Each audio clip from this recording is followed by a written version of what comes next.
다 같이 기도하겠습니다. 사랑이 많으신 하나님, 감사합니다. 오늘도 저희들 잊지 않고 주님의 그 존전 앞에 부르시고 거룩하게 하시고 깨끗게 하시고 새 생명으로 덧입혀 주시니 감사합니다. 아버지 하나님, 우리로 하여금 주님의 삶의 그 뒤를 따르는 제자가 되게 하여 주시옵소서. 우리는 아무 능력도 없지만 하나님의 은혜로 우리가 주님을 부르며 주님을 갈망하며 그 나라를 기대하니 아버지여, 우리를 불쌍히 여기사 붙들어 주시고 인도하여 주시옵소서. 오늘 말씀 가운데 저희가 또 한 번 깨달아서 이 모든 죄 가운데 나름 그래도 주님 앞에 달려가고자 힘쓰는 자 되게 하여 주시옵시고, 아버지 어려운 모든 상황 속에서도 소망 잃지 않게 아버지 축복하여 주시옵소서. 감사하며 예수님 이름으로 기도드렸사옵나이다. 아멘. 축복합니다. 사랑합니다. 오늘 예수님께서는 길의 여정을 떠나시고 계십니다. 어디로 가시고 계십니까? 예루살렘으로 가고 계십니다. 예수님께서 왜 예루살렘으로 가고 계시는지 여러분 아십니까? 물론 잊어버리셨겠죠. 그래서 한번 다시 보겠습니다. 읽어보세요. 시작.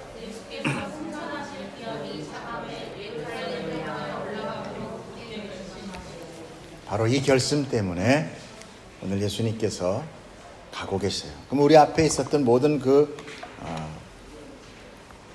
14장의 이야기는 다 예수님께서 예루살렘으로 가는 그 길 도중에 그 도상에서 말씀하셨던 거예요. 예루살렘에 예수님께서 가시는 목적은 당신의 이 땅의 사역을 완성하기 위한 것. 예수님 오직 그 하나의 목적으로 오신 것입니다. 결국 죽으시러 가시는 것이죠. 여러분, 우리가 한번 생각해 봅시다. 우리가 가고 있는 신앙의 길은 그 목적이 무엇입니까? 우리의 기쁨과 성취와 우리의 풍성한 소득을 위해서입니까? 오늘 주님께서 당신을 따르는 제자가 가야 될 길을 우리에게 가르쳐주고 계십니다. 우리가 이 말씀을 통해서 우리의 신앙의 길을 빗대어 보면서 실망치 않고 실족하지 않고 기쁨으로 가는 저희 되기를 축복합니다. 같이 25절을 같이 한번 읽어보겠습니다. 시작. 수많은 무리가 함께 갈새 예수께서 돌이키사 이르시되. 아멘. 자, 그 가시는 길에 수많은 무리들이 예수님과 함께 또 예수님의 뒤를 따르고 있었다라고 상황 설명이 나옵니다. 그 수많은 무리들, 그 허다한 무리는 누구일까? 보통 복음서에서 예수님께 몰려온 무리는 대부분이 예수님이 병을 낫게 하시고 귀신을 쫓고 놀라운 이적을 행하시니까 그것 보기 위해서, 그걸 좀 경험하기 위해서 몰려든 무리들이었습니다. 그러나 오늘 예수님과 함께 가는 무리는 그들보다는 조금 다릅니다. 조금은 다른 차원의 자들이. 그 무리들은 지금 예루살렘으로 가는 순례자의 무리들입니다. 순례자의 무리들. 어찌 보면은 우리의 같이 신앙의 길을 가는 순례자의 무리들. 그 길에 예수님을 만났고 예수님께서 그 도상에서 하나둘 이렇게 가르치심으로 인하여 나름 그들이 예수의 내가 제자가 되겠다고 그분을 따르고 있는 자들이 된 것입니다. 그들은 도상에서 예수님의 복음을 들었고 그 복음의 가르침에 놀랐고 그리고 예수님을 존경하게 됐고 예수님을 메시아라고 고백하며 따랐어. 그러므로 이 오늘 나타난 이 무리들은 사실 오늘날 그 무리 중에 하나가 나일 수도 있습니다. 이 교회를 다니고 있는 사람들과 견주어 그 사람들이라고 생각할 수도 있습니다. 하지만 주님께서는 사람의 마음을 너무나도 잘 아십니다. 대부분의 우리가 교회를 나올 때 또 예수님을 쫓는 그 모든 성경 속에서 사람들을 볼 때 그들의 구원관이나 그들의 메시아가는 다 자기중심적이었던 것을 우리가 부인할 수 없습니다. 아니, 오늘 지금 당장 나에게도 사실 주님, 내 삶 좀 복되게 해주세요. 내 소원 좀 들어주세요. 이것이 우리 사실 급급한 것이 사실이에요. 그걸 나쁘다 좋다 얘기할 수만은 없습니다. 그러나 나쁘고 좋은 것이 아니라 그것이 목적이냐 아니냐는 우리가 한번 가려봐야 된다는 거죠. 그러므로 실제로 예수님의 가르침과 그 목적과는 다를 수 있다. 수많은 무리가 예수님 곁을 따르고 있지만 예수님의 입장에서 봤을 때는 예수님의 마음은 편치 않으셨다는 거죠. 편치 않았다. 왜? 목적이 달랐기 때문에.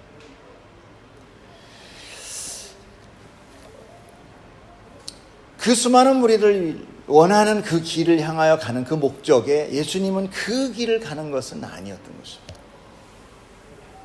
예수님이 걸어가는 길에 수많은 사람들이 쫓아오는 그 가던 길을 주님이 더 이상 가지 못하고 멈추었습니다. 그리고 돌이켜서 말씀하게 되는 거죠. 자, 말씀을 한번 돌아가 보겠습니다.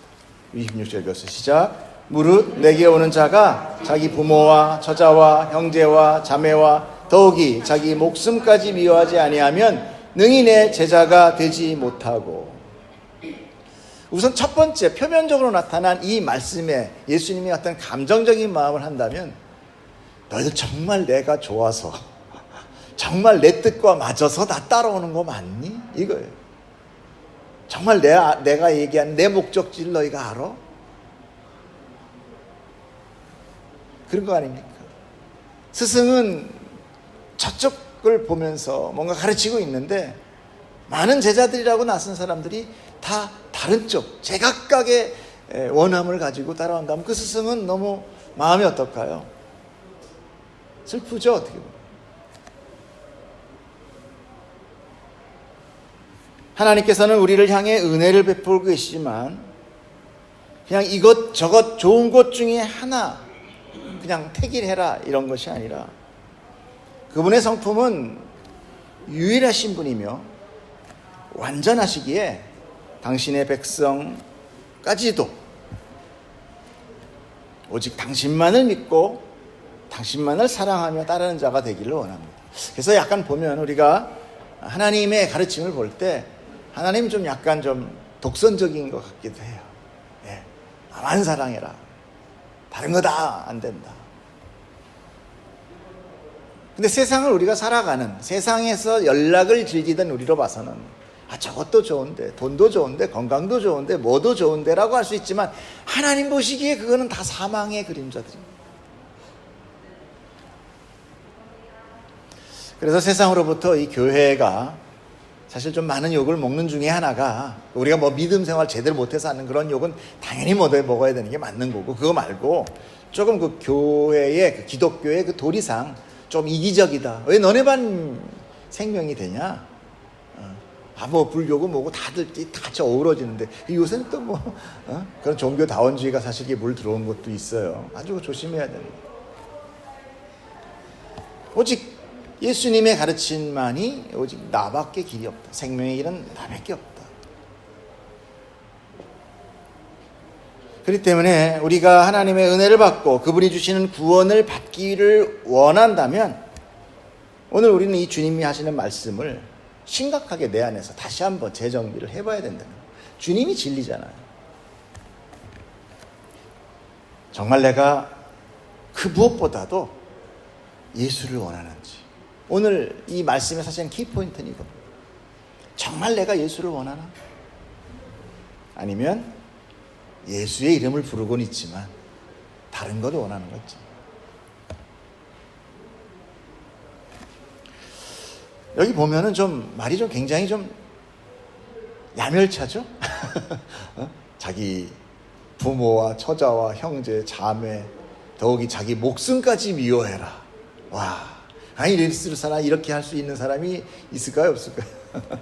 저는 미워한다. 근데 여러분 조금 제가 좀 한숨 놓게 해드릴게요.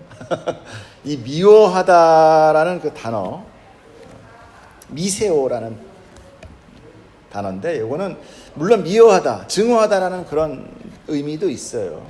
근데 오늘 본문의 적당한 해석의 의미, 이건 제 얘기가 아닙니다. 많은 그 신학자들의 주석에 의하면 조금 사랑하다. 조금 사랑. 너의 부모나 너의 처자나 형제나 자매보다 나를 조금 사랑하면, 이런 거예요. 네 목숨보다 나를 조금 사랑하면 제자 될 수 없어. 근데 사실 그 말이 그 말이에요. 우리가 조금 사랑합니까? 그러니까 나보다 더 예수를 사랑하냐는 얘기예요. 사실 그렇지 않습니다.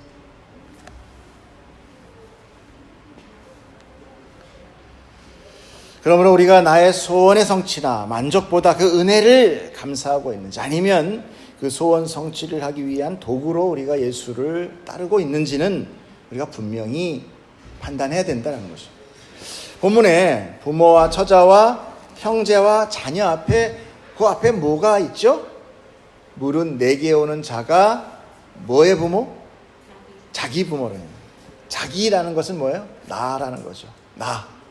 즉 내 부모, 내 처자, 내 형제, 내 자매, 더 나아가서 뭡니까? 내 목숨이고요. 내 목숨. 거기에 중심이 뭐가 들어가 있느냐? 나가 있어요. 나. 그러므로 대상은 여러 가지가 있지만 결국 그 중심에는 누가 있느냐? 나라는 거예요. 내가 부모님을 사랑해요, 자매를 사랑해요, 처자를 사랑해요, 다 있지만 그 중심에는 누가 있냐? 정말 그 대상을 사랑함이 아니라 내가 사랑하기 때문에 그가 원하다는 거예요. 내가 사랑하기 때문에 그가 필요하다는 거예요. 그러므로 하나님을 자기 자신보다 더 사랑하는 자, 그는 결코 예수님의 제자가 될 수 없다라는 거죠. 사실 오늘 이 질문에 우리도 흔쾌히 맞아요, 내가 예수님을 나보다 더 사랑합니다라고 대답할 수 있는 자 몇이나 되겠습니까? 겉으로 예, 아멘 이러고 대답은 할 수 있겠지만 사람 안에 나를 사랑하는 이것을 스스로 포기할 수 없는 거예요. 우리의 능력 바깥의 얘기예요. 이건 어떻게 보면 본능적인 거예요. 본능적. 내가 판단하고 내가 붙들을 수 있는 그런 것이 아니라 본능적으로.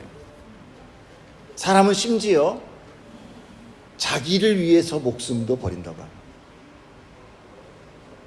그것이 자살이에요. 도대체 그러면 이것이 무엇인가? 바로 아담이 최초로 범한 죄의 원인이 무엇인가를 우리가 보면은 알 수 있어요. 그것이 바로 나를 사랑하는 거였습니다. 하나님께서는 아담을 사랑하셔서 또 아담은 하나님을 사랑했어요. 어디서 나타납니까? 그들이 벗었으므로 부끄러워하지 않더라. 이 말 안에 다 포함되어 있는 거예요. 그 둘의 관계는 마치 하나와 같았습니다. 그러나 어느 날 뱀이 와서 아담에게 너를 사랑하라, 너 자신을 사랑해, 너 자신이 가치가 있는 자야 라고 유혹을 한 것, 그것이 바로 선악과의 사건이었던 것입니다. 우리가 너무나 잘 아는 구절이지만 우리 다시 한번 상기하기 위해서 읽어보겠습니다. 창세기 3장 읽어보시죠. 시작. 뱀이 여자에게 이르되 너희가 결코 죽지 아니하리라. 너희가 그것을 먹는 날에는 너희 눈이 밝아져 하나님과 같이 되어 선악을 알 줄 하나님이 아심이라. 너희 눈이 밝아져. 너희가 하나님과 같이 된다는 것입니다. 즉 이 순간 나라는 존재가 하나님 안에 팍 새겨지는 거예요. 아, 나라는 게 있었지, 이렇게 되는 거예요. 그동안은 하나님께서 보기에 좋은 대로 만족했던 것이 이제 어떻게 됩니까? 만족스럽지 않아. 내가 살아나니까 만족스럽지 않아. 그래서 뭘로 나타납니까? 자신이 본이 벗은 것으로 부끄러워하여 가렸더라. 이 벗은 것이 뭘까요? 벗은 것이 부족을 의미하는 거예요. 부족, 결핍. 그동안 만족이었는데 갑자기 내가 살아나니까 결핍이 생겨나더라는 것입니다. 사람들이 왜 그렇게 서로 죽이면서까지 소유하고 또 소유합니까? 바로 이 죄 때문에 그래요. 이 결핍, 이 빈곤, 이 목마름. 요즘 뭐 한참 부동산 하잖아요. 우리나라 아파트를 아무리 많이 지어도 보면 이게 강산입니까? 아파트 동산입니까? 어딜 가나 그냥 아파트 그렇게 많이 짓는데도 불구하고 늘 부족하고 그 값이 천정부지로 뛰어오르는 것이 뭐예요? 갖고 계속 소수의 힘 있는 자 부자들이 그것을 가져도 뭐예요? 부족한 거예요. 그들의 그 채움은 결코 만족되지 않습니다. 자, 이렇게 우리가 이 하나만으로도 우리는 제자의 자격이 없는 자인데도 불구하고 주님은 거기다 더 한마디의 충격적인 조건을 제시하며 제자의 조건을 또 이야기하십니다. 한번 읽어보세요. 시작. 누구든지 자기 십자가를 지고 나를 따르지 않는 자도 능히 내 제자가 되지 못하리라. 자, 자기 십자가를 지고 따르라는 것입니다. 여러분, 자기 십자가가 무엇입니까? 여러분, 자기 십자가가 누구예요? 뭐예요? 내 평생 왼수 남편 뭐 이런 얘기 하죠. 말 안 듣는 자식 새끼, 예? 서로 등 돌려버린 형제 자매, 내 돈 뜯어먹고 도망간 그놈. 그런 거 아니에요. 그게 자기 십자가 아닙니다. 그놈을 내가 그냥 가슴에 묻고 살아갈 거야, 이게 십자가야, 이렇게 착각하시면 안 돼요. 먼저 십자가를 알려면은 우리가 다른 건 모르지만 내 십자가는 모르겠지만 주님의 십자가는 아시죠? 예수의 십자가는 알잖아요. 자, 예수님의 십자가가 무엇입니까? 예수님이 이 땅에 복음을 전하고 구원을 성취하기 위해서 꼭 하셔야만 했던 것이 뭐였어요? 십자가셨죠. 그걸로 인하여 완성됐으니까. 그렇다면 내 십자도 그와 같은 의미로 찾으셔야 되는 거예요. 그렇죠? 내가 하나님의 은혜를 받아 복음을 내 안에서 적용하고 또 그것으로 인하여 믿음이 가져지고 또 내가 그것을 전하고 또 내 삶의 구원이 성취되어 감으로 닥쳐오는 모든 인생의 삶 전부를 얘기하는 거예요. 그 십자가예요. 내가 복음을 가졌으므로 받게 되는 세상 가운데의 불이익과 천대, 내가 예수의 제자로 살게 됨으로 받게 되는 고난 전부를 감당해라. 그것이 우리의 십자가예요. 대개 사람들은요, 뭐라고 얘기하냐면 이거예요. 나는 죄 용서 받았어. 예수가 죽었대. 그래서 내 죄를 모두 가져갔대. 이거는 그 사람이 정말 십자가에 대해서 모르는 사람이에요.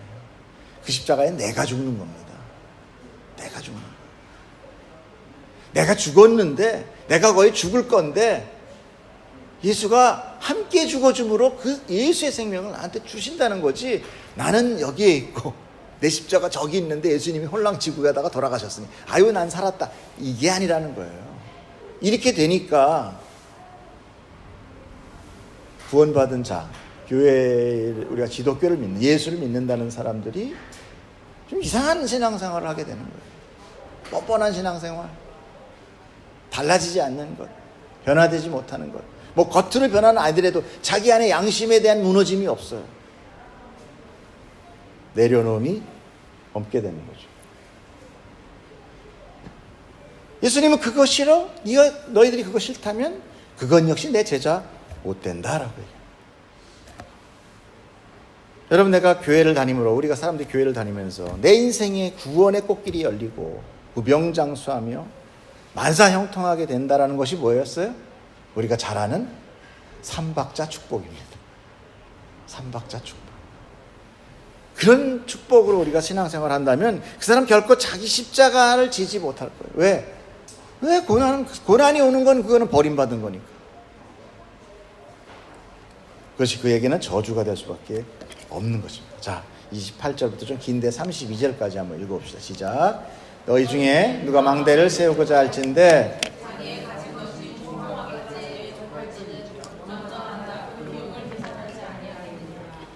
그렇게 아니하면 그 기초만 쌓고 능히 이루지 못하면 보는 자가 다 비웃어 이르되 이 사람이 공사를 시작하고 능히 이루지 못하였다 하리라. 또 어떤 임금이 다른 임금과 싸우러 갈 때에 먼저 앉아 1만 명으로서 저 2만 명을 거느리고 오는 자를 대적할 수 있을까 헤아리지 아니하겠느냐. 만일 못할 터이면 그가 아직 멀리 있을 때에 사신을 보내어 화친을 정할지니라.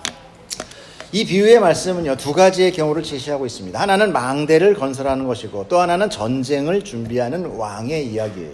즉 구원은 내가 하나님의 나라로 건설되는 것이며 악한 세력과의 전쟁이 시작되는 것이다 라고 우리가 받을 수 있는 거죠. 그렇기 때문에 우리가 늘 생각하는 안이한 마음으로는 백전백패할 수밖에 없다는 것입니다. 망대를 세우기 위해서는 먼저 비용과 또 건설에 따르는 모든 것들, 인력, 장소, 물자 등을 다 계산해보고 그것이 충족되었을 때 그 일을 시작하고 그렇게 했을 때 완성될 수 있다는 거죠. 무조건 망대에 필요한 나무부터 사고 그리고 구덩이부터 파는 자 없다라는 거죠. 계산해보고 내 자금이 완료할 수 있을까 없을까를 보게 되는 거죠. 자, 두 번째는 뭡니까? 전쟁을 준비하는 왕의 이야기예요. 그 왕의 전투력이 1만 명이라는 병력입니다. 그러나 상대는 2만이라는 거예요. 2배의 병력을 가지고 있다는 것입니다. 이건 무엇을 의미합니까? 그 왕은 결코 그 싸움에서 이길 수 없다는 거예요. 특별히 상대 병력보다 특출한 무슨 특공부대가 아니라면 싸울 수 없는 거예요. 이 세상 속에서 나의 믿음의 영적 전쟁은 육체인 내가 영적 존재인 사단과의 싸움을 의미합니다. 내가 육체를 가지긴 내 영적인 존재가 아닌데 나의 상대는 어떻습니까? 영적인 존재라는 거예요. 이건 무슨 얘기냐? 내가 1만의 군대를 갖고 있다 하더라도 그는 2배 이상의 능력을 갖고 있다는 거죠. 그러므로 이 싸움은 분명히 패배로 점철되는 것이에요. 그러므로 나의 구원과 영생을 내가 얻기 위해서는 내가 감당해야 될 것들을 충분히 깨달아야 된다는 것입니다. 알아야 된다는 거예요. 그러나 내 힘으로는 결코 이길 수 없는 싸움이 될 것이라는 거예요. 우리가 복음이라고 받는 그 굿뉴스는 결코 이 세상 속에서 받아 살아내기가 만만치 않을 정도가 아니라 어떻다? 불가능하다. 내 힘으로는 불가능하다. 남들이 구원 복음 하니까 무턱대고 아무 준비 없이 내 소원 내 뜻 세상의 복을 받겠다고 따라가다가는 그 인생 속에서 닥치는 사건과 사고와 고난 속에서 백전백패할 수밖에 없다는 것입니다. 그는 결국 뭐라고 얘기합니까? 이게 뭐야? 이게 내가 예수 믿었는데 이 뭐야? 더 망했네. 에이 뭐야? 차라리 절간 가서 내가 기왓장을 걸렸으면 벌써 부자 됐겠다. 맞아요, 그 사람 말이. 세상의 종교는 세상을 위한 것이고 하늘의 종교는 하늘을 위한 것입니다. 여러분은 하늘을 택해서 오신 거예요. 근데 자꾸 세상 것 내놓으라 그러면 안 되는 거죠. 잘못 오셨습니까? 잘 오신 거예요. 아까 우리 기도하면서도 뭐라 그래요? 이 세상은 어떻게 돼? 이제 마지막 때로 가고 있어요. 마지막 때로. 열리는 새 세상을 걸 붙들어야지 마지막 때로 망하는 세상 것 받으면 뭐 하십니까? 그래서 우리가 이렇게 매주일 모여서 말씀 앞에서 여러분 예배 찬송 지금 뭐 한 15분 20분 부르고 나머지는 전부 말씀이에요. 왜 그렇습니까? 아우 졸렸는데. 여러분 그 말씀을 복음을 배워야만 내가 이길 수 있기 때문에 그래요. 안 그러면 이 신앙생활에서 싸울 수 있는 무기가 없어요. 무기가 왜 또 갑자기 무기냐? 말씀이 무기냐? 봅시다. 말씀이 무기인지. 읽어보세요. 시작. 그러므로 하나님의 전신갑주를 취하라. 이는 악한 날에 너희가 능히 대적하고도 모든 일을 행할 후에 서기 위함이라. 그런즉 서서 진리로 허리띠를 띠고 의에 호심경을 붙이고 평안의 복음이 준비하는 것으로 신을 신고 모든 것 위에 믿음의 방패를 가지고 이로써 능히 악한 자의 모든 불화살을 소멸하고 구원의 투구와 성령의 검 곧 하나님의 말씀을 가지라.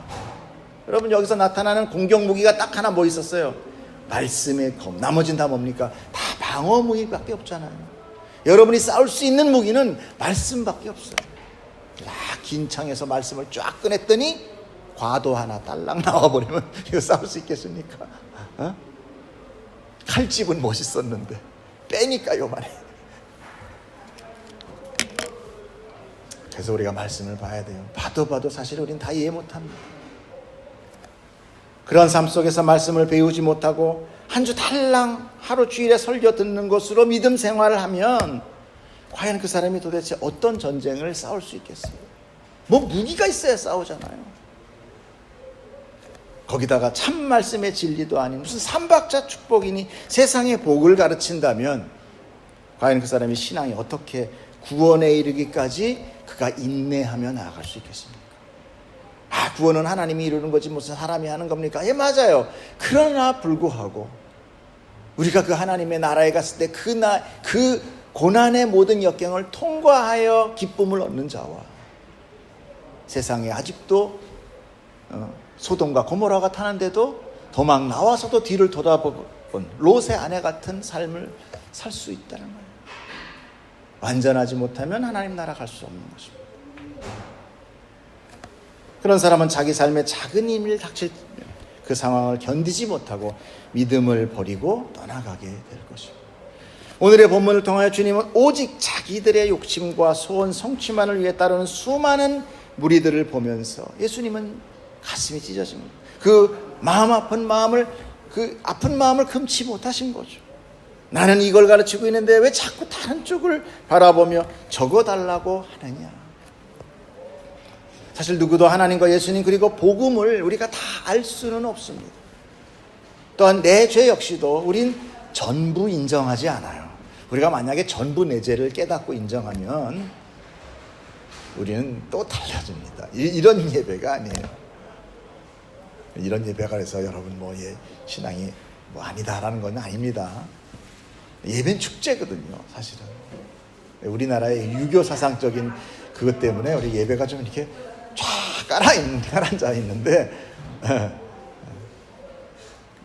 유대인들의 예배는 소고치고 장구치며 축제장이에요. 말씀을 하면 바로 반응하십시오. 깨달으면 아멘으로 반응하십시오. 그렇기 때문에 우리는 성경 말씀 앞에서 가장 먼저 뭐가 나타나야 돼요? 내 죄가 드러나야 돼요. 이것 갖고 아파하지 마세요. 괜찮아요. 부모 앞에 내 잘못이 드러나도 부모는 그것을 탓하고 내쫓기 위함이 아니라 감싸기 위함이거든요. 우리가 하나님을 아버지라고 부르는 한, 내 죄가 그 말씀 앞에 드러날 때 우리 하나님은 우리를 은혜로 붙드시는 거예요.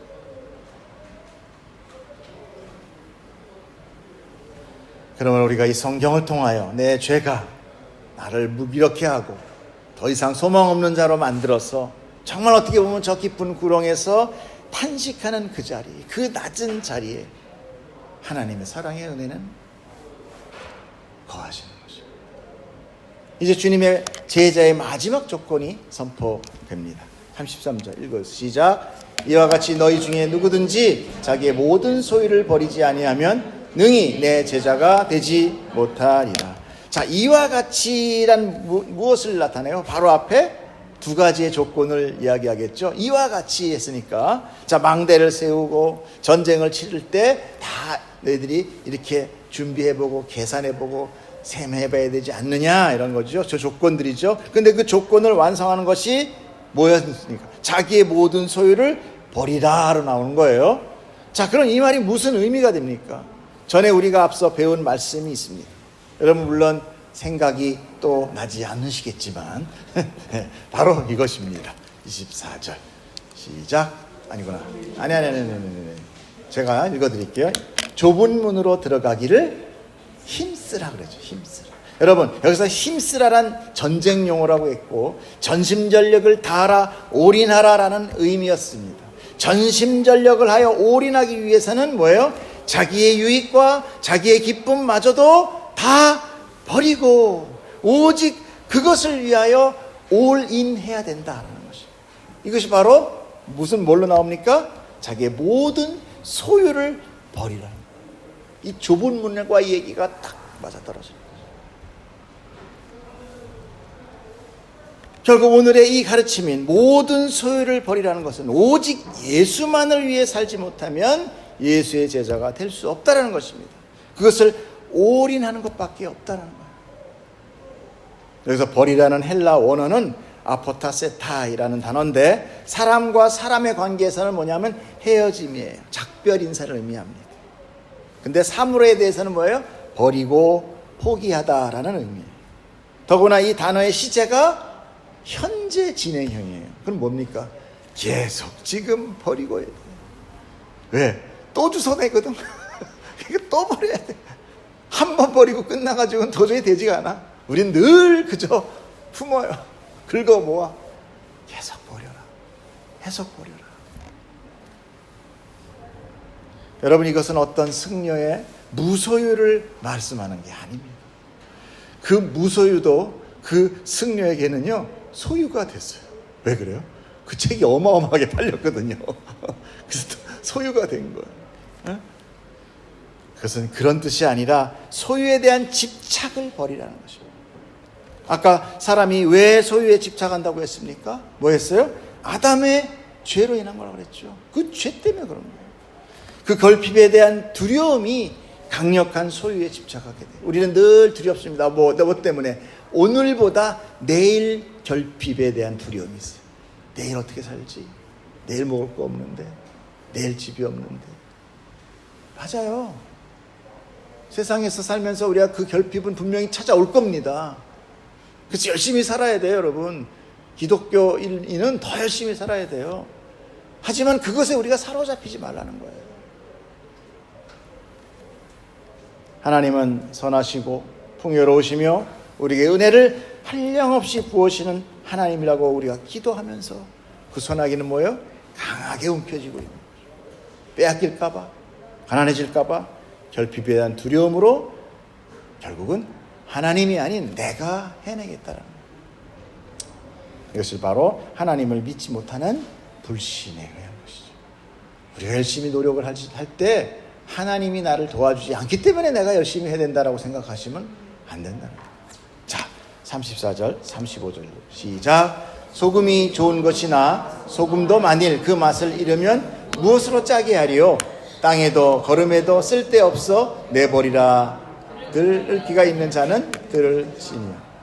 여러분, 오늘 이 마지막 말씀이 이 앞에 모든 그 이야기를 뭐랄까 이렇게 보상해주고 있어요. 보상해주고 있어요. 이 소금에 대한 것은 우리가 삶의 지혜로 들으면 제자로서의 삶을 잘 살아내지 못하면 사람들에게 비웃음이 되고 아무짝에도 쓸데없는 자가 된다는 거구나. 세상에게 잘 봉사하면서 제자로서의 삶에 하나님의 사랑을 나누면서 살아야지 되는구나 라고 알기가 쉬워요. 뭐 그렇게 살지 말라는 건 아닙니다. 그렇게 많이 사세요. 그러나 중심 얘기는 그것이 아닙니다. 성경 속에서 소금은요, 사람이 내는 짠맛 이것보다는 하나님의 불변하신 언약을 의미합니다. 즉 소금 언약이라는 거예요. 소금 언약.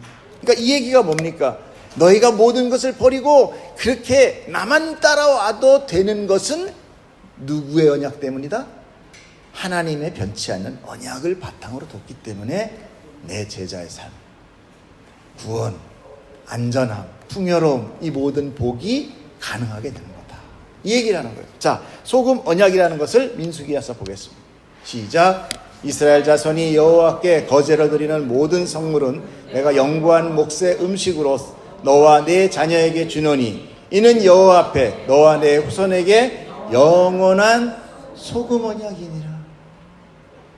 이 소금이 불변하는, 변하지 않잖아요. 소금이 진짜 짠맛을 잃나요? 안 잃잖아요. 하나님의 언약은 소금과 같이 영원히 변하지 않는다. 그러므로 소금이 좋은 것이나 하나님의 언약이 얼마나 죄인에게 큰 은혜가 되고 복음이 되는 것이지만 만약 그 언약이 변질되면 무슨 소용이 있니? 너희들이 아무리 나를 사랑해가지고 쫓아오지만 하나님의 언약이 만약에 변질돼 버리면 너희들 그게 뭐냐 그거? 아무 짝에도 없지 않니? 그러나 변질되지 않는다. 역설적인 강조를 예수님께서 말씀하고 계시죠. 여러분, 제자의 삶의 세 가지 조건이 무엇입니까? 즉 나의 어떤 것보다 더 예수를 사랑하라는 것. 또한 자기의 십자가를 지고 예수를 따라야 된다. 우리가 예수를 믿음으로 다 받게 되는 모든 십자가의 삶을 우리가 감내해야 된다는 거죠. 마지막으로 자기의 모든 소유를 버리고 따르는 것은 모두 이 소금 언약을 바탕으로 안전하며 변하지 않는 생명의 길이 될 것이라는 거죠. 여러분, 그래서 믿음이 필요한 것입니다. 왜 자꾸 믿음 하는 거야? 변하는 것을 믿어봐야 소용없는 거예요. 믿음은 변치 않는 것을 믿는 거예요. 여러분, 우리가 이렇게 신앙생활을 하는 것은 우리의 노력과 수고로 인해 하늘이 감복해서 우리에게 야, 너 정말 대단하구나 하고 은혜를 주는 것이 아니라 오히려 하나님의 언약을 믿기에 우리의 불가능을 가능하게 하는 것입니다. 과연 우리가 무엇을 하나님께 보태드릴 수 있어요? 우리가 나의 어떤 소유를 포기하고 고난의 십자가를 달게 지고 나를 미워하며 예수를 따르며 전심전력하며 올인하며 사는 자가 누가 있습니까? 솔직히 우리 죄인은 생태적으로 결코 할 수 없는 것들이에요. 그런 불가능을 하게 하시는 것은 다 하나님의 열심과 능력으로 선포된 그 언약 때문이라는 것이에요. 여러분, 그래서 구원을 뭐라고 합니까? 하나님의 능력이다. 구원을 하나님의 열심이다. 여호와의 열심이 구원을 이루고야 말 것이다 라고 얘기하잖아요, 이사야에서. 그러므로 우리가 가는 이 길을 우리는 알아야 합니다. 그래야 끝까지 이길 수 있어요. 구원 우리가 하는 것 아닙니다. 그 길이 고난으로 온다는 것은 우리의 죄가 그만큼 강하고 생명력을 우리가 거부하고 있다는 거예요. 마치 거꾸로 오르는 연어와 같이 생명의 세상의 죄를 돌이켜 거슬러 올라간 성도는 그 모질고 거친 물살을 온몸으로 맞으며 넘어지며 뒹굴며 찢기며 그럼에도 불구하고 또다시 일어서 버티고 서는 것, 이런 것이 바로 제자의 삶인 것입니다. 여러분, 힘들고 어려울 때 여러분 하나님을 의지하십시오. 하나님의 무엇을 의지합니까? 언약을 의지합니다. 그래서 성경이 필요합니다. 성경이 뭐예요? 옛 언약, 새 언약. 언약서잖아. 하나님이 하시는 그 언약을 모르면 우리 집사님하고 우리 내일 어디서 만납시다. 근데 언약을 몰라. 어디 갈 거야? 언약, 약속을 알아야죠.